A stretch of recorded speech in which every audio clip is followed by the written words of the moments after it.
Assalamualaikum warahmatullahi wabarakatuh. Para pemirsa yang dirahmati oleh Allah, pada kesempatan kali ini kami bersama Layisnu Kelurahan Kepil berkesempatan untuk mengadakan program studi banding dan berziarah ke makam Aulia dan Mu'ayyis Nahdlatul Ulama yang ada di Kabupaten Temanggung, Semarang, dan juga Magelang. Nah, seperti apakah kegiatannya dan mana sajakah ulama besar yang kita kunjungi? Simak terus video ini, jangan di-skip.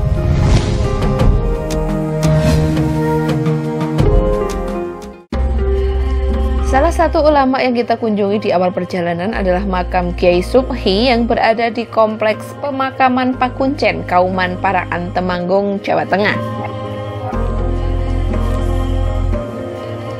Beliau adalah tokoh NU dalam perjuangan kemerdekaan Indonesia. Karena beliaulah pasukan Indonesia memiliki semangat juang yang berapi-api di medan perang besar seperti Perang Ambarawa. Padahal hanya menggunakan senjata bambu yang ujungnya dibuat runcing. Konon, semangat luar biasa dari para pejuang ini lantaran bambu-bambu sakti tersebut sudah diberi doa asma hizib oleh Kiai Subhi sebelum digunakan. Sebelum masuk ke area makam, kami memberikan hormat yang setinggi-tingginya atas perjuangan dan keikhlasan beliau, Kiai Subhi, yang kita kenal sebagai Kiai Bambu Runcing. Kemudian dilanjutkan dengan doa bersama dan tahlil. Setelah selesai berziarah, kemudian Layisnu Ranteng Kepil singgah di Masjid Agung Parakan, Kauman. Di sini kita disambut oleh pengurus Nahdlatul Ulama dan pengurus Layisnu Ranteng Parakan, Kauman, yang mana beliau-beliau adalah zuriyah dari Kiai Subhi. Nah, disinilah kami berdiskusi dan saling berbagi ilmu dalam pengelolaan Layisnu di tingkat ranting dan juga di tingkat kecamatan. Perjalanan berikutnya dilanjutkan ke makam wali besar dan karismatik di Temanggung, yaitu Ki Ageng Makukuhan. Beliau adalah salah satu murid dari Sunan Kudus dan Sunan Kalijaga yang sangat dihormati oleh petani tembakau di daerah Kedu. Konon, pemberian nama tembakau berasal dari ucapan beliau ketika sembuh dari penyakit dengan memakan dedaunan yang beliau tanam sendiri. Saat beliau mengucapkan, "Oh, ini daun tambaku," didengar oleh warga dan berubah menjadi daun tembakau.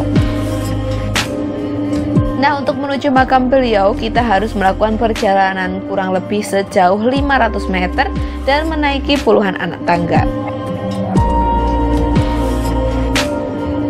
Setelah selesai berdoa, perjalanan kemudian dilanjutkan menuju ke Nyat Nyono, Ungaran, Semarang.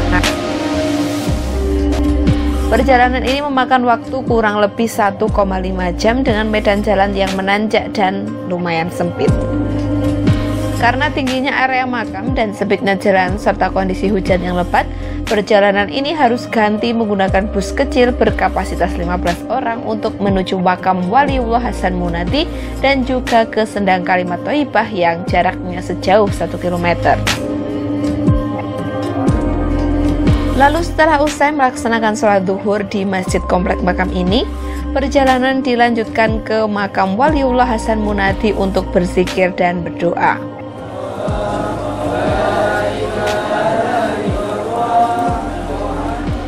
Beliau adalah ulama sakti murid dari Sunan Ampel. Konon, masjid tempat rombongan sholat yang berada di lereng Gunung Sukroloyo ini juga muncul secara tiba-tiba setelah beliau berhalwat. Dan kisah inilah yang melatar belakangi nama desa Nyat Nyono atau Menyat-Menyat Wis Ono. Setelah selesai berdoa, perjalanan berikutnya yaitu menuju Sendang Kalimat Thayyibah. Sendang ini jaraknya tidak jauh dari makam, hanya sekitar 200 meter.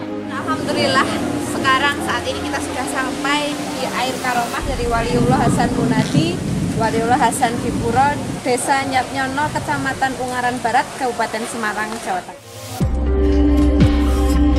Sendang ini bermula dari tongkatnya Waliullah Hasan Munati yang ditancapkan ke tanah, kemudian dicabut dan keluarlah mata air yang sekarang disebut menjadi sendang. Tak menunggu lama, rombongan Ubi Senum pun langsung mencuci muka dan mengambil air wudhu di sendang ini. Sebagian menyewa sarung dan mandi untuk mendapatkan barokah dan keberkahan dari sendang tersebut.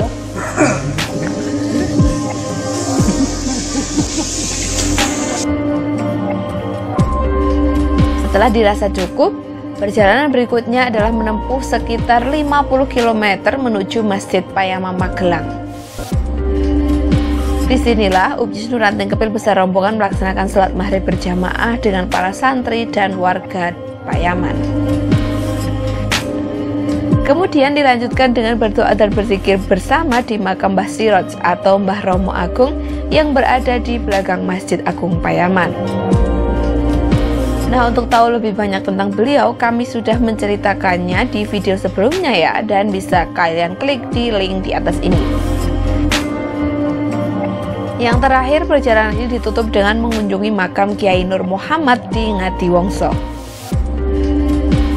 Beliau adalah salah satu ulama sakti yang menjadi guru dari Pangeran Diponegoro sekaligus patih di Magelang. Nah, itulah sekelumit kisah perjalanan kita menampaki tanah para wali yang ada di Parakan, Temanggung, Semarang, dan juga Magelang. Terima kasih yang sudah menyaksikan. Wassalamualaikum warahmatullahi wabarakatuh.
Jernih